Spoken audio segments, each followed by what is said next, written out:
welcome back to my channel. In this video I will show you how to enable dark mode in Microsoft Excel in just a few clicks. So let's get started. Firstly go to start menu. Here you will type Excel, tap Excel to open it. Now click on the file in the top left corner, then go to options, scroll down. Here you will see office themes.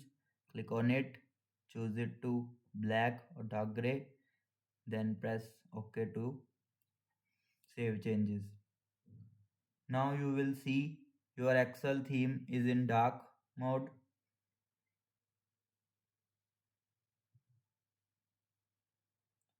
That's how you can enable dark mode in Excel easily. If this video helped you, hit the like button, subscribe for more Excel and window tips, and I will see you in the next one. Thanks for watching.